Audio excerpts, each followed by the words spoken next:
नमस्कार, ई clinic partners में Madhuri Gupta, customer relationship manager. Online चिकित्सा मित्र द्वारा आयोजित किए जाने वाले इस वर्कशॉप सेशन में मैं आप सभी का स्वागत करती हूँ। आज का हमारा टॉपिक रहेगा डॉक्टर की स्पेशलाइजेशन इंफॉर्मेशन, जो आप लोगों से शेयर की जाएगी। चीफ कंप्लेंट, जो हम जनरली अपने रोगियों के लिए भरते हैं कि उनको क्या क्या समस्या है, तो उसके बारे में कुछ मेडिकल स्टोर हैं हमारे साथ में जो ऑलरेडी काम कर रहे हैं, जिनको कुछ कंफ्यूजन होता है तो उसके लिए इंफॉर्मेशन शेयर की जा रही है आप लोगों से। और ई कंसल्टेशन की पूरी प्रोसेस के बारे में आपको बताया जाएगा। तो इसकी डिटेल्स के लिए मैं इस डिस्कशन में डॉक्टर श्रद्धा को ऐड करना चाहूंगी, जो इस कार्यक्रम को आगे बढ़ाएंगे। नमस्कार। जैसा कि आप सब जानते हैं कि मेरा नाम डॉक्टर श्रद्धा पांडे है और मैं पेशेंट रिलेशनशिप मैनेजमेंट संभालती हूँ। ठीक है, तो आप लोगों को कंसल्टेशन के दौरान ज्यादा अच्छे से चीजें समझ में आए, ज्यादा मदद मिल सके, इसके लिए हम लोगों ने ये सेशन रखा है। इसमें बहुत ही जो है बेसिक नॉलेज, मतलब सामान्य चीजें जो आप लोगों को पता होंगी तो आप लोगों को ज्यादा मदद मिलेगी, वही हम आज आपको बताएंगे। ठीक है, तो जैसे बहुत कुछ एमएसओ मुझसे पूछते हैं कभी कभी कि मैम अगर ये समस्या है तो इसके लिए किस डॉक्टर को कंसल्ट करें।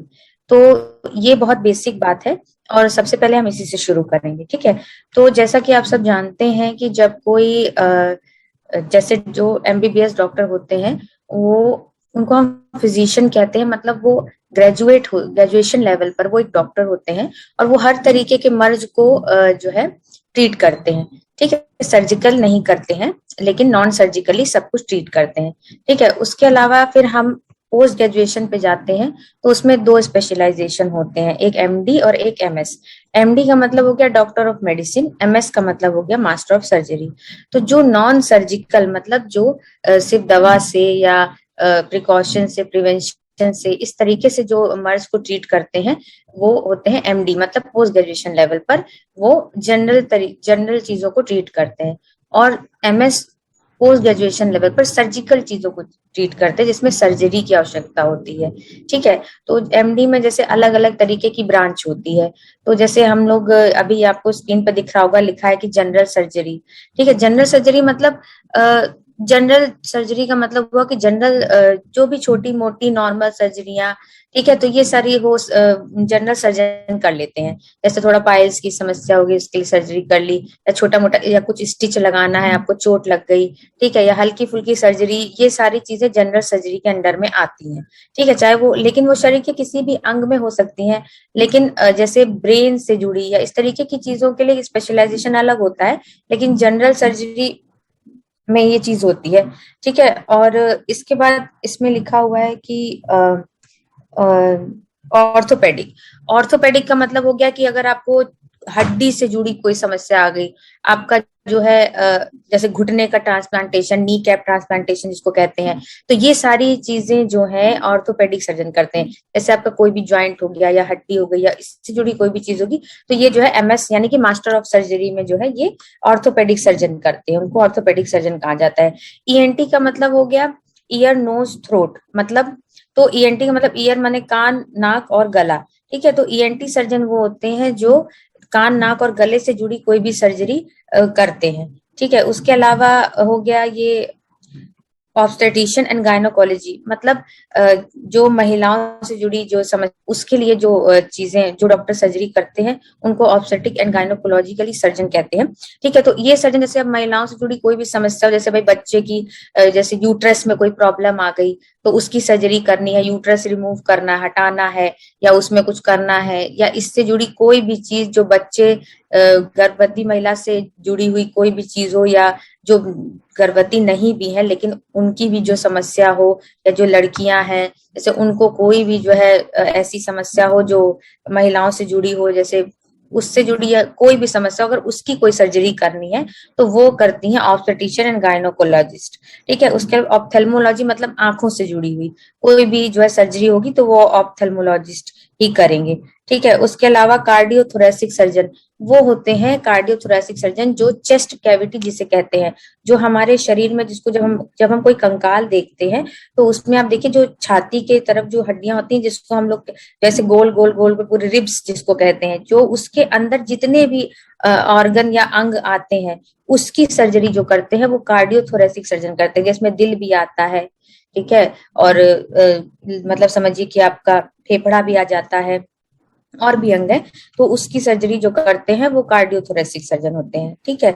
उसके अलावा प्लास्टिक सर्जन, अब जैसे किसी का एक्सीडेंट हो गया, उसका चेहरा बिगड़ गया, ठीक है, या किसी का एक्सीडेंट हो गया, उसका हाथ का एक मतलब कुछ बिगड़ गया, तो उसकी सर्जरी करके जो उसको वापस ठीक करते हैं, पहले जैसा बनाने की कोशिश करते हैं, वो होते हैं प्लास्टिक सर्जन। मतलब कॉस्मेटिक तरीके से, मतलब देखने में जो सुंदरता है उसको वापस पहले जैसा करने में, इंसान जैसा पहले दिखता था उस चीज को वैसा करने में प्लास्टिक सर्जन जो है काम करते हैं। अब इसमें से किसी की नाक टेढ़ी है तो उसको भी प्लास्टिक सर्जन सही कर देते हैं, किसी का होंठ मोटा है अब उसको भी कर देते हैं ठीक। तो ये तो जो इंसान अपनी सौंदर्यता को बढ़ाने के लिए प्लास्टिक सर्जरी करवाता है, लेकिन जनरली ये होता उन लोगों के लिए ज्यादा अच्छा माना जाता है जिनको कोई दिक्कत आ गई हो, जिनका जैसे एक्सीडेंट हो गया हो और कुछ समस्या आ गई तो उनका चेहरा बिगड़ गया, तो पहले तो इन्हीं चीजों के लिए होता था, लेकिन अब इन लोग इसको थोड़ा सा मॉडिफाई कर चुके हैं, थोड़ा अपनी सुंदरता बढ़ाने के लिए भी इस प्लास्टिक सर्जरी करवा लेते हैं, ठीक है। अब उसके अलावा यूरोलॉजी, मतलब जैसे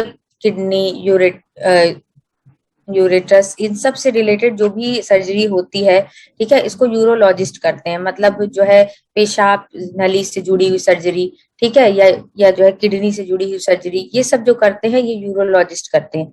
उसके अलावा जो है पीडियाट्रिक सर्जरी, मतलब बच्चों की कोई भी सर्जरी होगी तो वो पीडियाट्रिक सर्जन ही आपका करेंगे, ठीक है। उसके अलावा हो गया एनाटमी। एनाटमी इसमें जो है इसकी एक जनरल ब्रांच है कि ओवरऑल शरीर का जैसे क्या जो भी अंग कैसे काम करता है, तो उससे जुड़ी हुई चीजों से अगर कोई जनरल सर्जरी की तरह ही आप इसको समझिए, तो उसमें जो है ये लोग एनाटमी जो पढ़ते हैं वो करते हैं काम। उसके अलावा हो गया न्यूरो सर्जरी। अब न्यूरो नाम से आप समझ गए हैं कि ब्रेन या इससे जुड़ी हुई जो भी सर्जरी होती है वो जो है न्यूरो सर्जन ही करते हैं, ठीक है। ट्रोमेटोलॉजी एंड सर्जरी, मतलब कोई भी ट्रॉमा हो जाए, जैसे कि एक्सीडेंटल मैंने आपको बताया, ठीक है, या कोई भी ट्रॉमा हो जाए, एक्सीडेंट हो या कोई गिर जाए या किस तरीके कोई भी ट्रॉमा हो, ठीक है, तो उससे सर्जरी, उसकी जो सर्जरी होती है वो अलग तरीके से होती है। जो ट्रोमेटोलॉजिस्ट होते हैं वो डील करते हैं कि तुरंत तुरंत जैसे कोई केस आया कि सर्जरी का करना है, एक्सीडेंट है या कुछ भी है, तो जो प्राइमरी सर्जरी जो करेंगे वो ट्रोमेटोलॉजिस्ट होते हैं। उसके बाद अगर किसी को कोई और शरीर में अंग में चोट आई है तो फिर वो उसको उस हिसाब से रेफर कर देंगे कि आप अगर सर में चोट आई तो न्यूरोलॉजिस्ट के पास जाइए, अगर न्यूरोसर्जन के पास जाइए, अगर आपके सीने में अंदर चोट लगी है तो आप थोड़ा कार्डियोथोरेसिक सर्जन के पास जाइए। लेकिन जो सबसे पहले जो सर्जरी करेंगे अगर किसी ऐसे केस में, ट्रॉमा के केस में, तो वो होते हैं ट्रोमेटोलॉजिस्ट। उसके अलावा अब हम एमडी पे आ जाते हैं, ठीक है। एमडी में जैसे इसमें लिखा हुआ है कि कार्डियोलॉजी, हम सब समझते हैं हृदय या उससे जुड़ी हुई समस्याओं को कार्डियोलॉजिस्ट डील करते हैं, लेकिन ये सर्जिकली डील नहीं करते। एमडी जो होते हैं वो दवाओं से, प्रिकॉशन से, प्रिवेंशन से आपको गाइड करते हैं, ये इस तरीके से आपको सही करने में मदद करते हैं, सर्जिकली नहीं करते हैं, ठीक है। उसके अलावा एंडोक्राइनोलॉजी, मतलब शरीर में जितने भी हार्मोन है, ठीक है, उनमें अगर कोई डिसबैलेंस हो गया है तो उसको जो ठीक करते हैं वो एंडोक्राइनोलॉजिस्ट होते हैं, ठीक है। उसके अलावा जो है इसमें लिखा है एनेस्थीसियोलॉजिस्ट। जब भी हम कोई सर्जरी परफॉर्म करने जाते हैं तो उससे पहले सभी को पता है कि जनरल एनेस्थीसिया का इंजेक्शन देते हैं, जिससे पूरा शरीर सुन्न हो जाता है, पेशेंट बेहोश हो जाता है, जिससे कि उसे सर्जरी होती है और उसे कुछ पता नहीं चलता, ठीक है, सर्जरी के प्रोसीजर के दौरान। तो एनेस्थीसियोलॉजिस्ट का काम यही होता है कि किस पेशेंट को कौन सा एनेस्थीसिया देना है, कितना देना है, कैसे देना है, ठीक है। और अगर उस एनेस्थीसिया के दौरान उसकी वजह से अगर उसको कोई समस्या आने लगे पेशेंट को कि होश में नहीं आ रहा है, एनेस्थीसिया दिया था, तो इस तरीके की समस्याओं को डील जो करते हैं वो होते हैं एनेस्थीसियोलॉजिस्ट, ठीक है। उसके अलावा हो गया कम्युनिटी मेडिसिन। कम्युनिटी मेडिसिन एक तरीके से समझिए कि पब्लिक हेल्थ स्पेशलाइजेशन हो जाता है। तो इसके अंडर में जैसे मैं जो काम करती हूँ वो कम्युनिटी मेडिसिन में आता है, मेरा स्पेशलाइजेशन समझिए कि इसी क्षेत्र में है। तो जैसे पब्लिक हेल्थ मतलब जो भी मैं पेशेंट का डाटा कलेक्ट करती हूँ, उनका फीडबैक लेती हूँ, तो ये सब हमें कलेक्ट करते हैं कि कल को किसी कम हमें कोई रिसर्च करना हो, कोई जो है क्लिनिकल ट्रायल करना हो, तो उन सब में ये सारा डेटा काम आता है। ठीक है, तो जो डेटा कलेक्ट करते हैं, रिसर्च करते हैं और ये सारी चीजें करते हैं, पूरी कम्युनिटी मतलब पूरे जो है एक एरिया में से जुड़े हर व्यक्ति का जो है एक स्टडी करते हैं, और उसमें कौन सी बीमारियां यहाँ ज्यादा है, कौन सी बीमारियां कम है और इसकी वजह क्या है। ठीक है, तो इस तरीके की जो स्टडी आती है, जो आप लोग सुनते हैं कि इस देश में जो है 20 में से 50% मतलब 100 में से 50% लोगों को ये समस्या है, तो ये कैसे पता चला कि 100 में से 50% लोगों को ये समस्या है? क्योंकि ये स्टडी किया गया। तो स्टडी जो करते हैं वो कम्युनिटी मेडिसिन के अंडर में स्टडी की जाती है। जो मैं भी देखती हूँ जैसे पेशेंट रिलेशनशिप मैनेजमेंट, ये सारी चीजें इसी के अंडर में आती हैं। ठीक है, उसके अलावा जो है इसमें लिखा है डर्मेटोलॉजी, सभी जानते हैं, स्किन मतलब त्वचा से जुड़ी हुई, त्वचा से जुड़े हुए रोग, उससे जुड़ी समस्याओं का जो इलाज करते हैं वो डर्मेटोलॉजिस्ट होते हैं। ठीक है, उसके अलावा जनरल मेडिसिन तो आप समझ ही रहे हैं, जैसे आप सब जानते होंगे डॉक्टर अभिषेक को आप सब जानते हैं, तो वो एक जनरल मेडिसिन से उन्होंने एमडी किया हुआ है। तो इसमें वो सारी तरीके की जो है शरीर की जुड़ी समस्याओं की प्राइमरी मतलब समझिए कि शुरुआती तौर पर जो है सारी चीजों को वो डील करते हैं। उसके अलावा जो है उसके बाद आता है पीडियाट्रिक्स, उसके बाद आता है जीरियाट्रिक्स। तो जेरियाट्रिक्स जो होते हैं वो जो बूढ़े लोग होते हैं, उनसे शरीर से या उनसे जुड़ी समस्याओं का जो इलाज करते हैं उन्हें जेरियाट्रिक्स बोलते हैं। ठीक है, जेरियाट्रिक्स माने जो एडल्ट मतलब जो बूढ़े होते हैं। ठीक है, उनसे जुड़ी समस्याओं को। ठीक है, उसके अलावा हो गया हेल्थ एडमिनिस्ट्रेशन। तो जैसे आपने सुना होगा हॉस्पिटल एडमिनिस्ट्रेशन, तो हेल्थ एडमिनिस्ट्रेशन वही होता है जो जैसे जो पूरे एक किसी सेटअप को पूरी तरीके से देखता है। उसमें पेशेंट से लेके क्या चीजें उपलब्ध हैं, क्या दवाइयां उपलब्ध है, कैसे हॉस्पिटल को पूरा रन करना है कि हर पेशेंट को फायदा मिले, कोई प्रॉब्लम ना आए। तो इससे जुड़ी जो समस्याओं को डील करते हैं वो हेल्थ एडमिनिस्ट्रेशन करते हैं, एमडी। ठीक है, उसके अलावा हो गया पीडियाट्रिक्स का, आप जानते ही हैं बच्चों से जुड़ी हुई जो भी समस्याएं होती हैं उनको डील करते हैं।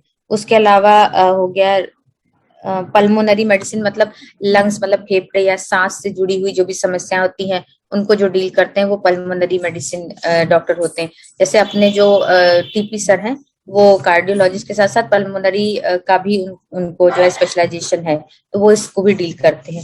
ठीक है, उसके अलावा हो गया क्लिनिकल हेमेटोलॉजी, मतलब जैसे जब आप पैथोलॉजी में कोई टेस्ट कराते हैं तो जो खून का सैंपल देते हैं तो उसको जो स्टडी करते हैं वो सब जनरल पैथोलॉजी जिनको कहते हैं, तो वो सब ये क्लिनिकल हेमेटोलॉजी की ब्रांच से ही एमडी करते हैं। ठीक है, तो ये होते हैं क्लिनिकल हेमेटोलॉजिस्ट। ठीक है, उसके अलावा हो गया क्लिनिकल फार्माकोलॉजी। अब जैसे जो दवा आप देते हो, ठीक है, दवा से जुड़ी हुई जो भी चीजें हैं, फार्मा मतलब जो आप समझ ही गए, दवा से जुड़ी हुई हर चीज, तो इसकी भी स्टडी होती है, ब्रांच होती है। माधुरी, ये हर डॉक्टर हरिलाल सिंह जी कुछ पूछना चाहते हैं? क्यूएनए सेशन में मैं ऐड कर दूंगी। ओके, ठीक है। अब उसके अलावा जो है जो हमारे इसमें फिजियोलॉजी मतलब हो गया कि जैसे एक जनरल शरीर की जो वर्किंग है पूरी, कैसे शरीर काम करता है, जो इसकी स्टडी करते हैं वो होते हैं फिजियोलॉजिस्ट। अब मोस्टली जो फिजियोलॉजिस्ट होते हैं वो किसी मेडिकल कॉलेज में पढ़ाते हैं, ठीक है, एज अ प्रोफेसर।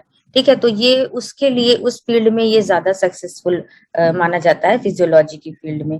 ठीक है, अब उसके अलावा हो गया न्यूरो रेडियोलॉजी, मतलब अब ब्रेन से जुड़ी हुई जो भी रेडियोलॉजी का मतलब हो गया जो एक्सरे हम लोग करते हैं ना, तो इससे जुड़ी हुई जो भी स्पेशलाइजेशन होती है, जो न्यूरोलॉजिकल मतलब ब्रेन से जुड़ी प्लस रेडियोलॉजी मतलब जो एक्सरे वगैरह हम लोग करते हैं, अगर इससे जुड़े जो भी स्पेशलाइजेशन होता है तो ये न्यूरो रेडियोलॉजिस्ट ही करते हैं। उसके अलावा जो है रिमेटोलॉजी मतलब मस्कुलो स्केलेटल सिस्टम, मतलब मसल्स मतलब जो आपकी शरीर का स्ट्रक्चर है, जो आप कंकाल देखते हैं तो उसके ऊपर मसल्स चढ़ी होती मतलब मांस, तो उसी का आपको शरीर आपको दिखता है, मांस चढ़ी हुई, उसके ऊपर त्वचा चढ़ी हुई है। तो जो मांस और जो अंदर का जो मांस जो हड्डी से जुड़ा हुआ है, उसका भी एक पूरा सिस्टम होता है कि कैसे जुड़ा हुआ है। तो जो उससे जुड़ी कभी समस्या आती है तो उसको जो डील करते हैं तो उनको रिमेटोलॉजिस्ट कहते हैं। ठीक है, उसके अलावा जो है लिखा है इसमें गैस्ट्रो इंटरोलॉजिस्ट। तो जैसा कि आप लोग जानते हैं, डॉक्टर ऋतिक जो हमारे साथ वर्क करते हैं, वो गैस्ट्रोएंटरोलॉजिस्ट हैं। तो वो पेट से जुड़ी, या फिर ये कह सकते हैं कि पेट सिर्फ जो है, सिर्फ पेट नहीं, पूरे डाइजेस्टिव सिस्टम से जुड़ी जो समस्या होती है, तो उनको जो है जो देखते हैं वो होते हैं गैस्ट्रोएंटरोलॉजिस्ट। ठीक है, अब उसके अलावा जो है, हाँ, तो न्यूरो रेडियोलॉजिस्ट 2 बार शायद इसमें लिखा हुआ है। ठीक है, ये सारी चीजें जो है करते हैं नेक्स्ट स्लाइड की तरफ, जो कि चीफ कंप्लेंट्स है। चीफ कंप्लेंट जो होती है वो ये होती है कि जब ये सब चीफ कंप्लेंट, जब कोई पेशेंट आपके पास आता है तो वो आपसे अपनी समस्या जिन शब्दों में बताता है, आपको उसकी समस्या उसी शब्दों में लिखनी होती है। बाद में आप दूसरे कॉलम में उसको अपने हिसाब से मतलब डिटेल में लिख सकते हैं, लेकिन जो पहली बार जब पेशेंट आता है तो चीफ कंप्लेंट जो लिखी जाती है वो पेशेंट के खुद के शब्दों में लिखी जाती है। लेकिन अब समस्या क्या है कि अब जैसे पेशेंट आपके पास आया और उसने कहा कि भैया हमारा मूड बहुत पिरा रहा है, तो अब आप ये नहीं लिख सकते ना कि पेशेंट कह रहा है कि उसका मूड पिरा रहा है। तो एकदम एग्जैक्ट नहीं वही लिखना होता है, लेकिन उसका जो भी नॉर्मल शब्द है जो हम लोग आम भाषा में इस्तेमाल करते हैं, हम उसको लिखेंगे। जैसे हम इसकी जगह पे लिख सकते हैं कि पेशेंट कंप्लेन्स ऑफ हेडेक। ठीक है, सर दर्द की समस्या बता रहा है। ठीक है, तो लेकिन लिखना वही है जो पेशेंट बता रहा है, जानकारी वही देनी है। ठीक है, तो चीफ कंप्लेंट लिखते समय बहुत सारी समस्याएं आप लोगों की तरफ से हमने देखी हैं, जो छोटी छोटी कमियां हैं, जिनको अगर आप अच्छे से लिखेंगे तो जो है डॉक्टर को भी समझने में बहुत आसानी होगी, ज्यादा सवाल जवाब नहीं पूछने पड़ेंगे। अब उसी से जुड़ी हुई कुछ चीजें हैं, जैसे कि जो सबसे जो मतलब ज्यादा कॉमन समस्या है वो यह है कि जब आप लोग कोई चीज लिखते हैं, जैसे आपने लिखा कि patient complains of pain, patient की कंप्लेन है कि उसको दर्द है, तो आप बस पेन लिख देते हैं। बस अब कहाँ है पेन, शरीर में किस जगह पर है, आप ये नहीं स्पेसिफाई करते हैं। अगर स्वेलिंग लिख दिया कि सूजन है, तो कहाँ पर है सूजन। ठीक है, अगर जो है सुन्न पड़ गया है तो कहाँ पर सुन्न पड़ गया, हाथ सुन्न पड़ गया, पैर सुन्न पड़ गया, क्या सुन्न पड़ गया। तो ये सारी चीजें, ये सारी गलतियां छोटी छोटी हैं जो मतलब हमें देखने को मिलती हैं। ठीक है, तो जैसे अभी हम आपको कुछ एग्जाम्पल देंगे तो उससे आपको समझ में आएगा। जो आप ही लोगों के अलग अलग मेडिकल स्टोर से हमें जो चीफ कंप्लेंट मिलती है, उसी में से हम आपको कुछ एग्जाम्पल बताएंगे जो गलतियां हम लोग करते हैं। ठीक है, जैसे अब लिखा है जैसे कि पेशेंट 2 मंथ्स प्रेगनेंसी, ये चीफ कंप्लेन है। तो अब जैसे कि अब आपने लिखा 2 मंथ्स प्रेगनेंसी, तो अब ये बताएं कि जैसे पेशेंट रेगुलर चेकअप के लिए आया है कि 2 मंथ प्रेगनेंसी है, या 2 महीने की प्रेगनेंसी को गिराने के लिए आया है, या उसको 2 महीने की प्रेगनेंसी में कोई और समस्या आ रही है उसे दिखाने के लिए आया है। तो थोड़ा सा आप इस चीज को ऐसे लिखें कि जैसे मान लीजिए पेशेंट को दर्द हो रहा है, ठीक है, तो आप उसमें ये चीज लिख सकते हैं कि patient complains of pain during the 2 month pregnancy. ठीक है, आप इसलिए लिखिए कि दर्द हो रहा है 2 मंथ प्रेगनेंसी में। ठीक है, ये उसकी कंप्लेन है। तो थोड़ा सा मतलब चीजों को ऐसे लिखिए। ठीक है, अब जैसे लिख दिया कि patient complains of pain in 2 month pregnancy since 5 days, मतलब 5 दिनों से उसे दर्द है। ठीक है, तो इस तरीके से आप चीजों को लिखिए। ठीक है, दूसरी चीज ये है कि जैसे आप लिखा है कि आंखों में खुजली। ठीक है, चलिए ये तो हिंदी में लिखा है, समझ में आ रहा है। इसको चाहे आप इची आईज भी लिख सकते हैं, इचिंग माने खुजली होती है। ठीक है, आंखों में है तो आईज। ठीक है, तो ये सारी चीजें आप छोटे छोटे शब्द हैं जो आप इस्तेमाल कर सकते हैं, इसको आप सही कर सकते हैं। ठीक है, अब जैसे लिखा है एक एक चीफ कंप्लेन है कि एबनॉर्मल इन पीरियड। ठीक है, तो महिलाओं की जो समस्या होती है माहवारी की, उस पीरियड के लिए मुझे लगता है ये लिखा गया है, लेकिन एबनॉर्मल इन पीरियड नहीं जो है, या सीधा आप लिखिए एबनॉर्मल पीरियड। ठीक है, तो थोड़ा सा एकदम सही शब्द ये होगा इसके लिए। ठीक है, और abnormality in mind since 3 years.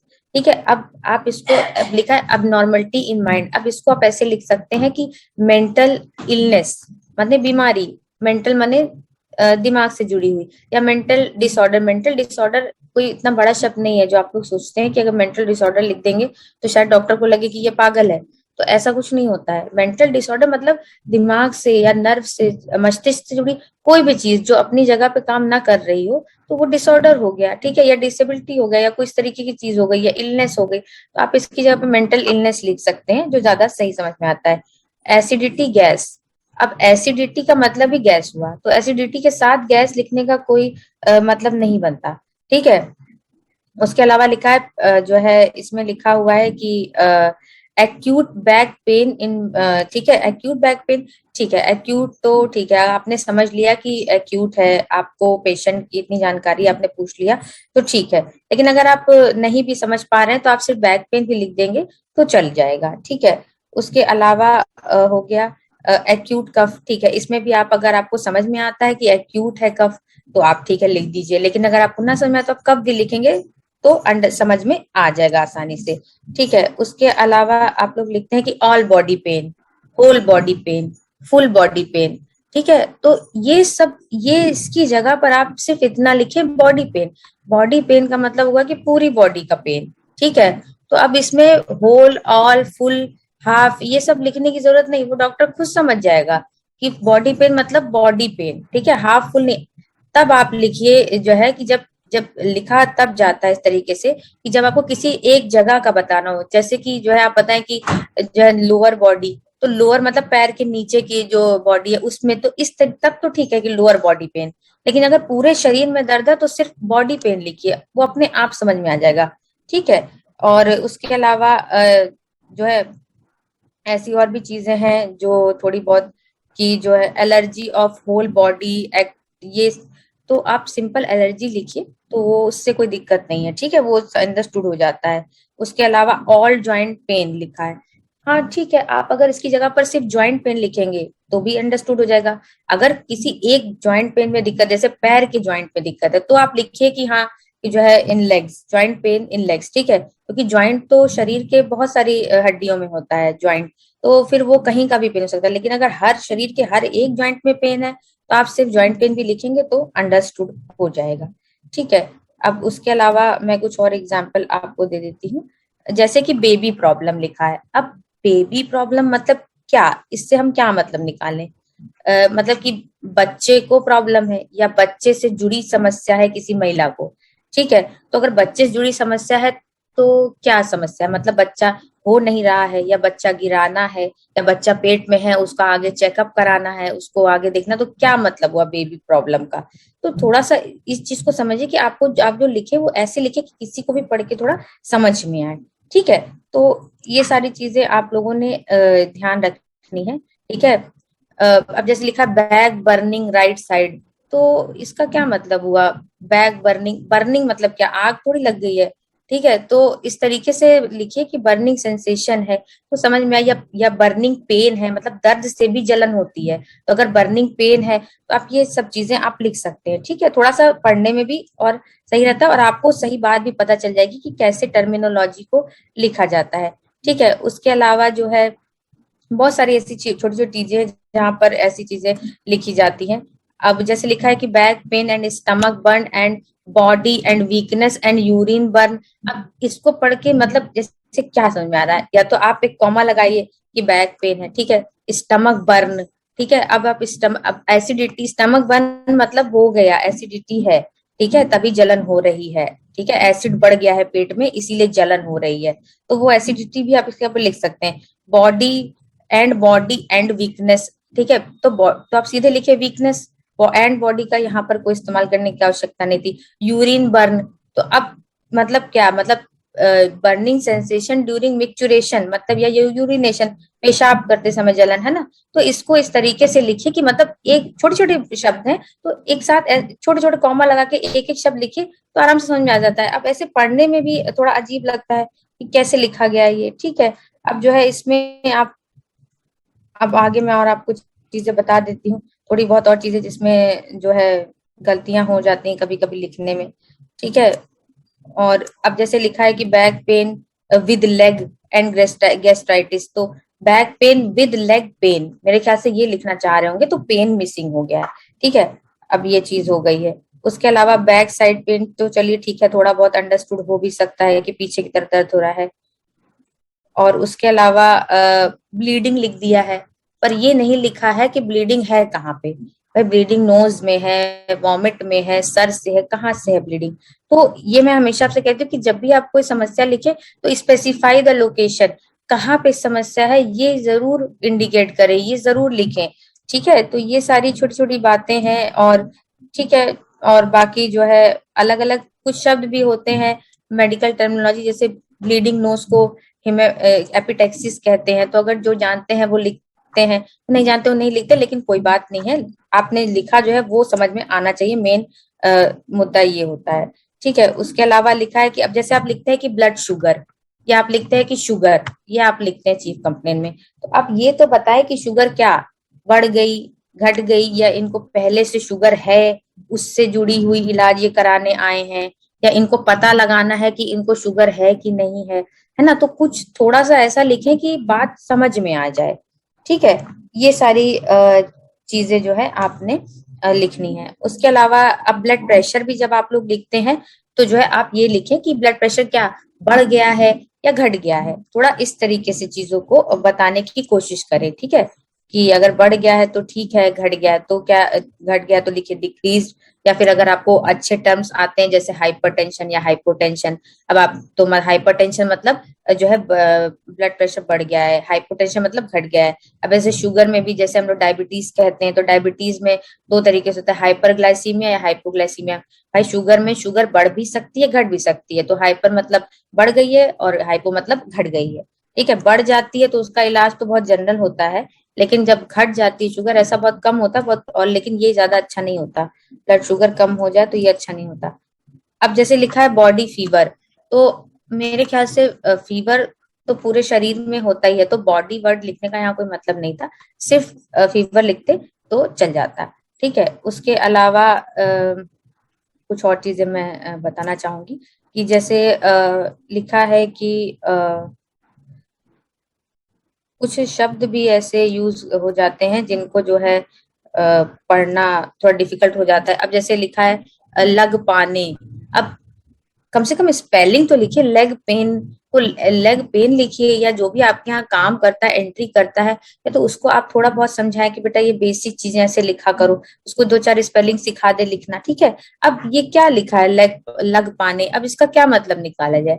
है तो लेग पेन, वो तो पढ़ा तो समझ में आ गया, बट ये सूटेबल नहीं लगता ना। तो ये थोड़ा सा आपने समझना। अब दिखेगा ब्रेन जर्क, ठीक है, मतलब झटक। अब ब्रेन जर्क मतलब क्या, ठीक है, क्या उसको उसको झटके लगते तो आप सीजर लिखिए, कंपन है तो ट्रिमर लिखिए। ठीक है, तो इस तरीके से, या फिर एक्चुअली इस कंडीशन को कहते हैं मायोक्लोनस। तो आपको इतना तो टर्म नहीं पता होगा, लेकिन कम से कम आप सीजर लिखिए या ट्रिमर लिखिए। जर्क ठीक है, जर्क भी ठीक है, बट जर्क का और भी मतलब होता है। तो ब्रेन जर्क ठीक है, लेकिन तब भी अगर आप अच्छा शब्द इस्तेमाल करें तो ज्यादा अच्छा होगा। ठीक है, उसके अलावा जैसे इसमें होता है कि आप लोग थोड़ी चीजें और भी लिखते हैं कि ब्रीदिंग शॉर्टेज है ना। तो अब ब्रीदिंग शॉर्टेज की जगह पर अगर आप थोड़ा सा जैसे लिखेंगे कि डिस्निया या ब्रेथलेसनेस, थोड़ा ये सारे शब्द इस्तेमाल करने ज्यादा सही लगता है। ठीक है, ये थोड़ा ज्यादा अप्रोप्रिएट है, बाकी ब्रीदिंग शॉर्टेज समझ में तो आ ही जाता है। ठीक है, अब उसके अलावा जैसे कुछ चीजें मैं और बताती हूँ। अब जैसे लिख दिया कि बर्निंग, अब कहाँ बर्निंग, हमेशा लोकेशन स्पेसिफाई कीजिए, कहाँ पे बर्निंग। ठीक है, अब ये सारी चीजें आप लोग को थोड़ा ध्यान जो है रखनी चाहिए। जैसे can't speak the right words, ये पेशेंट की समस्या है कि मतलब उसको डिफिकल्टी इन स्पीकिंग या स्पीच कहते हैं, तो आप इस तरीके से भी लिख सकते हैं। और स्लर्ड स्पीच भी इसको कहा जाता है, जब किसी को बोलने में समस्या या जो है ऐसे बोले कि समझ में ना आए। ठीक है, तो इसको आप स्लर्ड स्पीच या डिफिकल्टी इन स्पीकिंग या स्पीच भी लिख सकते हैं। ठीक है, can't speak the right words तो मतलब ठीक है, बट सही से नहीं बोल पाता, ये थोड़ा सा इसमें नहीं समझ में आ रहा लिखा हुआ। उसके अलावा मैं बता देती हूँ कि जैसे कि क्लैंग लिखा है, तो क्लैंग एक्चुअली क्लैंग एक तरीके की थॉट डिसऑर्डर होता है, जिसमें आदमी सोच समझ नहीं पाता कि उसको क्या करना चाहिए, अगले मोमेंट में उसको क्या करना चाहिए। तो एक्चुअली क्लैंग नहीं, ये क्लैंगिंग होता है इस डिसऑर्डर का नाम। तो जिन्होंने लिखा उन्हें जरूर इसकी जानकारी होगी। तो बस मैं ये बता दे रही हूँ कि इसे क्लैंगिंग बोलते हैं। ठीक है, उसके अलावा मैं आपको कुछ चीजें और बता देती हूँ जो जरूरी है। जैसे कि अब किसी ने सिर्फ डी लिख दिया कैपिटल में, तो ये कैसी चीफ कंप्लेन है? ठीक है, तो इस तरीके से जो है आप लोग लिखे ना लिखें भाई, कि क्या डॉक्टर क्या समझेगा। तो ये सारी चीजें जो है थोड़ा ध्यान रखने वाली होती हैं, जो ध्यान रखनी होती हैं। और उसके अलावा जैसे लिखा है कि ईयर लॉस व्हाइल ब्रीडिंग, तो अब पढ़ते समय कान खो गया या खराब हो गया। अब मुझे तो लगता है अगर कोई बहरा है तो पढ़ तो वो भी सकता है। ठीक है, तो इस हियर लॉस व्हाइल रीडिंग भी नहीं समझ में आता, पढ़ते समय कान खराब हो गया, तो मतलब क्या हमने खुद इतनी तेज पढ़ा कि कान खराब हो गया, या किसी और ने इतनी तेज बोला कि हमारा मतलब हमारा कान खराब हो गया। तो थोड़ा सा सही से लिखने की कोशिश करें कि क्या मतलब आप बताना चाहते हैं, कि समझ में थोड़ा आए, सेंस बने उसका, है ना। इस तरीके से चीजों को लिखिए। अब इडिमा भी आप लिखा गया है, तो इडिमा जैसे होता है, तो इडिमा कहाँ पर है, लोकेशन स्पेसिफाई करिए, हाथ में, पैर में, शरीर में। ठीक है, तो जो है इसको जो है आपको देखना होता है। ठीक है, और बाकी मैं कुछ और भी इस तरीके की छोटी छोटी चीजें हैं, वो मैं बता सकती हूँ। बहुत सारी चीजें हैं लेकिन अभी उतना समय नहीं है, उसको मैं अलग से जो है एक मतलब कोशिश करूंगी कि कभी और आपको एक्सप्लेन कर दूं।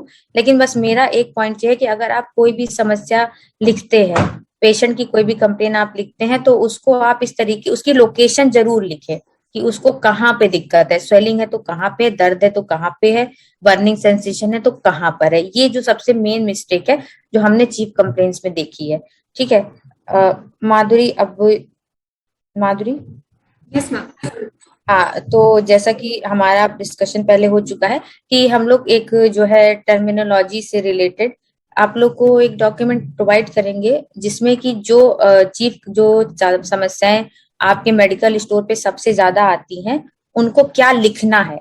ठीक है, उनको उनका शब्द क्या है, तो उससे जुड़ी हुई हम एक डॉक्यूमेंट आपको भविष्य में शेयर करेंगे। तो उसको पढ़ने के बाद आप आराम से समझ पाएंगे कि किस समस्या को क्या लिखना है। ठीक है, तो उसमें आपको आसानी रहेगी। माधुरी। मैम, तो हाँ, नेक्स्ट। जैसे अभी श्रद्धा मैम ने हम लोगों को इन्फॉर्मेशन शेयर किया, तो इसकी डिटेल्स आपको डॉक्यूमेंट्स में भी श्रद्धा मैम शेयर करेंगी, जिसमें हिंदी और इंग्लिश दोनों लैंग्वेज में लिखे होंगे कि आपको बेसिक यानी चीफ कंप्लेंट में कौन से रोग लिखने हैं, या अगर उसे सिमिलरली अगर प्रॉब्लम है किसी रोगी को, तो अब वो चीफ कंप्लेंट में क्या आपको लिखना है, इसकी इन्फॉर्मेशन मैम आपको एक डॉक्यूमेंट देंगी जिसमें सारी डिटेल मेंशन होगी। ठीक है, मैं अब आप सभी को ई परामर्श से जुड़ी सभी विषयों के बारे में बताना चाहूंगी, जो हमें सभी क्लिनिक पार्टनर्स को क्या करना चाहिए और क्या नहीं करना चाहिए। तो इसके लिए डॉक्टर की विशेषज्ञता और डॉक्टर की वेटिंग टाइम और डॉक्टर की फीस को देखते हुए ही उनके नाम से रजिस्ट्रेशन करें। कृपया पेशेंट के रजिस्ट्रेशन के बाद फ्लो बोर्ड पर एक्टिव रहे। कभी कभी होता है डॉक्टर्स की कॉल आती है और हम मिस कर देते हैं, क्योंकि हमारा फोन स्क्रीन बंद हो जाता है या तो एप्लीकेशन बंद हो जाता है। तो जब भी हम किसी पेशेंट का रजिस्ट्रेशन करें तो अपने फ्लो बोर्ड पर ही एक्टिव रहे। ई परामर्श के बाद मरीज से पूरी जानकारी लेना और डॉक्टर्स को पूरी जानकारी देना अनिवार्य होता है। प्रिस्क्रिप्शन में लिखी हुई सभी बातों के बारे में पूरी जानकारी अपने पेशेंट को दें। कुछ कुछ प्रिस्क्रिप्शन में एडवाइजरी होती है जो डॉक्टर जनरली अभी इंग्लिश में लिख रहे हैं, जिसमें हमारी बैक एंड टीम काम कर रही है, वो जल्दी हिंदी में आप लोगों को मिलेगा। लेकिन तब तक अगर किसी भी स्टोर को ये प्रॉब्लम आ रही है कि मैम इसका मतलब क्या होता है, मुझे पेशेंट को क्या समझाना है, तो उसके लिए आप उनसे कांटेक्ट कर सकते हैं। प्रत्येक मरीज से ई परामर्श के बाद फीडबैक लेना और डॉक्टर्स का फीडबैक फॉर्म भरना अनिवार्य होता है। अब मैं आप सभी को ऐसी तथ्यों के बारे में बताना चाहूंगी जो आपको नहीं करना है ई कंसल्टेशन के दौरान। कृपया पेशेंट के रजिस्ट्रेशन के बाद फोन स्क्रीन या ओसीएम एप्लीकेशन को बंद ना करें, और कंसल्टेशन पे अपनी मेडिकल स्टोर जो भी कंसल्टेशन आप करा रहे हैं वो अपनी मेडिकल स्टोर के अंदर ही कराएं। बाहर मेडिकल स्टोर के कंसल्टेशन कराना नहीं होता है। अपने ओसीएम एप्लीकेशन की आईडी और पासवर्ड किसी अन्य स्टोर से या किसी भी सेल्स पर्सन से या किसी एग्जीक्यूटिव से शेयर ना करें। इमरजेंसी या एक्सीडेंटल केसेस को दर्ज ना करें। आप सभी का बहुत बहुत आभार अपना समय हमें देने के लिए। हम जल्द ही अगली लीडरशिप वेबिनार के लिए आपको सूचना देंगे। वेबिनार से जुड़े और अपना समय देने के लिए हम आपके आभारी हैं। आशा है आप सभी का सहयोग इसी तरह से हमें मिलता रहेगा और हम आपके ई क्लिनिक के माध्यम से बेहतर स्वास्थ्य सुविधाएं प्रदान करें।